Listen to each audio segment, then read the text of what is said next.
બે મિત્રો ગામડામાં હાંજે એક બોટલ દારૂ લઈને પાદરમાં ગયા. કારણ કે આ બધી વસ્તુ છે એ છાનું મુની કરવી પડે. એમ ન કહેવાય ચોરાના ચોકમાં કે ડાઇનિંગ ટેબલ નાખો ને બાઇટિંગ લઈ આવવો ને. આ બધી ગમે એવો માણસ હોય તો આ બધું છાને ખૂણે લેવું પડે.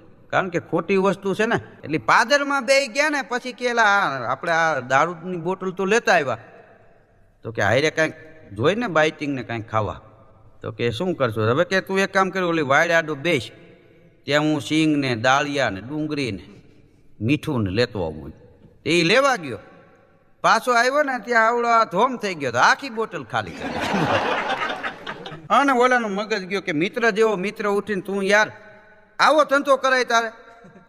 ભલે તું પોણા ભાગની પી જા બોટલ, પણ આટલી ભાગની તો રાખવી જોઈએ ને. તો ઓલો કે મારે હળદી રાખવી હતી, પણ ઝાકડું જ ન જડ્યું.